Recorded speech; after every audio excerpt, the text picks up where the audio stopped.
Hello, so today I want to talk a bit about something that's helped me grow my business while I'm sleeping, which is the BESTO framework, right? So if you're looking to scale, this is for you. And I thought of this myself, and I think it's been really helpful in terms of how I manage my team.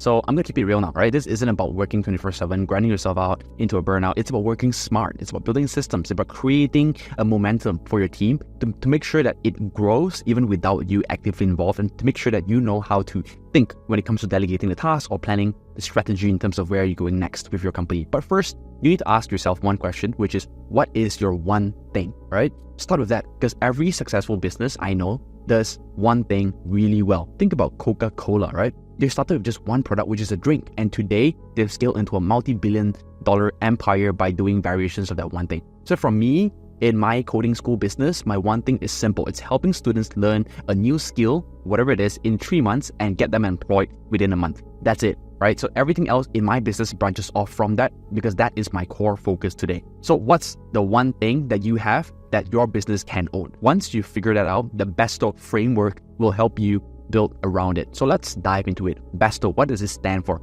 B, branding, E, eyeballs, S, synergies, T, testimonials, O, your offer, and C, conversions, right? So let's dive into it. Branding. Branding is not just about logos and color schemes. It's about who can you assimilate with. It's about when someone thinks of you or your brand, what do they think of, right? It's about perception, how people feel, but more importantly, who do they associate you with? So here's a personal example. When I wanted to take my coding bootcamp to the next level, I thought, what brands or names would make us look like we're already part of the elites, right? That's when I started thinking about how our curriculum is influenced by big players in the tech like Google, right? Even mentioning collaborations with recognized names like Khazanah, which is a Malaysian, very famous investment body in Malaysia, and also having, if we could, right, having someone like Professor David Mellon from Harvard, very famous CS PhD to endorse what we're doing. So that would be gold. So imagine if we could have those branding next to our brand, it would really elevate our brand like crazy. On the other end of the spectrum, if we were to put, let's say for example, bad example here, but if we were to put a porn star next to the brand, I mean,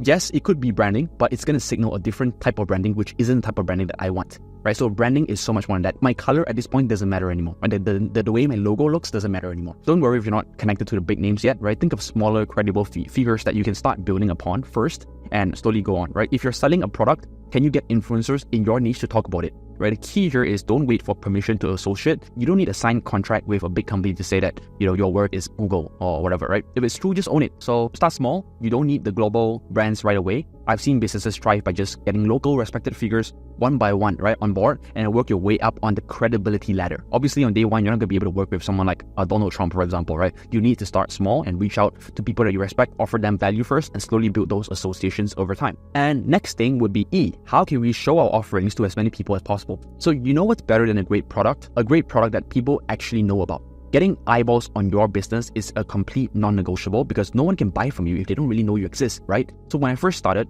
organic reach was my bread and butter. SEO, creating content, social media, it was slow, but it worked, right? As things started picking up, we started investing a lot of money in paid ads. It was a game changer. It helped us scale so much more of our revenue and so much of our reach. It's like a rocket ship. But here's the kicker. When you combine organic traffic with paid ads, that's where you really start scaling, right? Think about it like this. Organic game is your long game, right? Think about SEO, content, and whatnot. And even this kind of long form YouTube videos, this is the foundation that you want to be building your branding on. And paid ads is your rocket fuel. You're going to need both. I know businesses that pour thousands or hundreds of thousands, even us, we spend a lot of money, easily, mid 5 figures on ads every single month. It's profitable, right? But we know that the moment we stop spending money on ads, our revenue will tank. It's not a way to build a business. You're so reliant on ads, which is something I know today a lot for a fact. A lot of companies are stuck in this loop. So here's a real world example, right? I knew a small online store that sold handmade wallets, and they struggled to get traction until they created video content about how their wallets were made. That's when the eyeballs came in because it was interesting.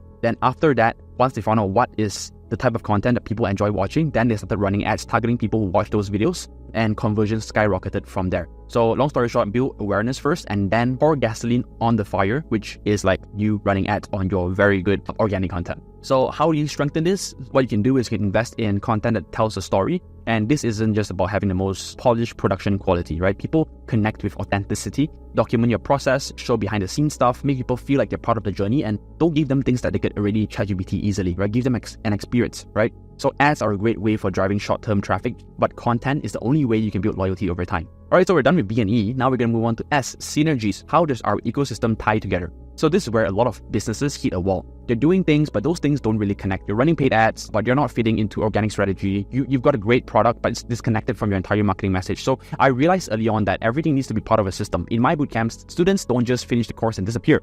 We help them get employed, and guess what? Some of them come back to work for me. And guess what? When we get them employed, we also get paid by employers as well, right? And we also have SaaS tools that are able to help them automatically apply for jobs. So we continue building the value ladder accordingly, right? We teach them the skills and they get a job, and some even stay within our ecosystem to work on projects with us. That's a cycle that feeds on itself. That's synergy, right? You need to think about how customers can stay in your world, right? Maybe they come in through a low-cost product or a free offer, but what's next? How can you increase their lifetime value, the LTV, by not letting customers slip away after the very first purchase? So how do you strengthen this? It's simple, not easy, but it's simple. It's by creating a journey, right? Think about the life cycle of your customer. What's the next step after they buy your product or your service? Can you offer complimentary services? Right? I've seen companies offer membership programs, exclusive content, or VIP services that keeps customers coming back for more. So make them feel like they're part of your ecosystem, part of your world, and not just a one-time transaction. Right? I think the best example here would be Apple. They loop you in probably with your iPhone and everything else from there, right? From your earphones to your iPad, for your Apple Watch, to everything from there. It's just them synergizing in terms of the loop, adding as much value as possible. Now we've got BEST.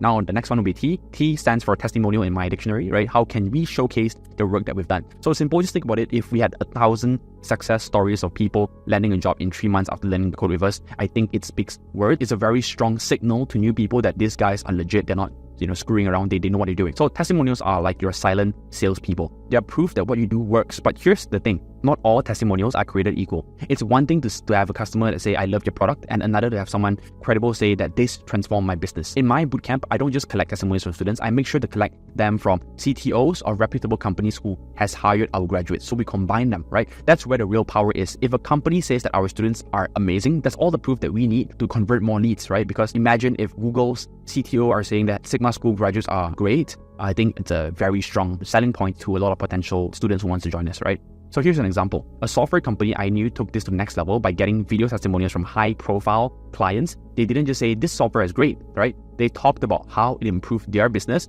how much revenue it helped them generate. And that kind of testimonial is gold because it tells a story that's relatable to potential buyers. So how do you strengthen this? You can strengthen this by being specific with testimonials. It's not enough for someone to say, this is great, right? You want them to say, before I used this product, I was struggling with whatever XYZ, right? After using it, I solved that problem and my revenue went up by Y, right? So if you're able to add in numbers, specific benefits, and relatable stories, this will help you appeal to a way broader audience and help you improve your conversion so much more. So I know that if my team is consistently working on BESTOC framework, I know every single day if we improve a little bit on our B, a bit on our E, a bit on our S, a bit on T, a bit on our O, a bit on our C, I know if we're improving a little bit on each framework, we will be able to move, grow into a billion-dollar company someday if we're improving a little bit every single day. Is that correct? Same concept I apply to my own personal life, I apply to my business as well. So next thing will be your O. Right? How can we make our offers so good that people feel stupid saying, no, this is something I learned from Alex Ramosey's 100 million offers, right? You want to know the secret to create great offers? That's definitely no secret. It's just making the offers so damn good that they have no rational reason to say no. They will be stupid to be saying no. This is where you really need to over-deliver, right? Think about some of the best offers you've seen. For me, I took inspiration from companies that offer ridiculous guarantees. I mean, crazy, right? I tell my students, if you don't get a job after completing our course, we will give you 100% of all your money back. We share the risk with you. It's a bold promise because even universities who are charging high 5 figures to 6 figures to their students, they don't even promise this kind of things. So for me, I know that we can deliver and I'm confident about offering it. Another one good example that I learned from would be Dollar Shave Club. They launched with an offer that's so good that people couldn't resist, right? High quality razors delivered to your door with just $1. Right? They made it so convenient and so cheap that people were like, why wouldn't I sign up? There's a lot of ways to do this, but I think it's important to test different offers. Maybe it's a risk-free trial. Maybe it's a crazy discount or a buy one, get one free deal. Whatever it is, make it stand out, make it different, right? Here's the key. You need to actually deliver the value, right? Don't make it a scam. The best marketing in the world will not save you if your product sucks. So improve your product. Product is always important, right? Improve it until it exceeds expectations, then make your offer irresistible. Now that we've done BESTO, now the final one is the thing that I've added in later on, which is C, right? Because I realized that without the C, we're not able to convert the eyeballs that we're getting, right? So we've got the branding, we've got eyeballs, we've got the synergies, we've got testimonials, and we've got the offer. Finally, we need to convert them. This is where we get the money in the bank. This is where a lot of businesses get stuck. They keep improving everything else, but they're not able to close up the deal. You build up all this momentum, but you don't know how to close the deal. Here's what worked for me: create agency and scarcity. people are naturally inclined to wait, to hesitate, to, I'll just do it tomorrow, right? Why should I convert now, right? People just want to take time to do it later, right? But if you give them a reason to act now, they're more likely to convert. For example, I've used limited time offers where I'll say sign up by tomorrow and you will be getting an additional course for free, or you'll be getting access to our Codio app, which is our self-learning coding mobile app, for free for 1 year. You'll be able to get our access to our Jobier platform, which is our job application automation tool. We'll give you for 3 months for free, right? Or we'll say things like, oh, we only have 3 seats left. That will increase scarcity as well. We want to close out for enrollment. We can also say things like, sign up tomorrow, we will waive our registration fee. These are things that will increase the sense of urgency, that will make people not want to miss out and convert on the spot fast enough. Yeah, I think that's pretty much it. Step by step, the BESTOC framework, something I use every single day. Every single dollar I spend on the business should in some way, shape or form contribute to the BESTOC framework, and only then I will know that even without me managing and guiding the business, everybody's role is indirectly or directly growing our brand equity, and this will help us grow on forever, even at a slow pace. But at least I know every single angle we have covered, and we will be growing to $1 billion valuation someday. So if you like this, let me know your thoughts about this. This is a framework that I personally created myself, just based on my own learnings and my own brainstorm. So every day I spend my first hour of the day doing brainstorming work and planning, how can I bring the company to the next level? And I always think about it from the lens of the BESTO framework to make sure that every staff, every strategy, everything we do, every dollar we spend improves the BESTO framework to a certain extent. Alright, so if you like this video, let me know, share with your friends, comment below what did you learn from it and what you would apply from it. I think that would be really helpful. And I'll see you in the next one. See ya. Bye-bye.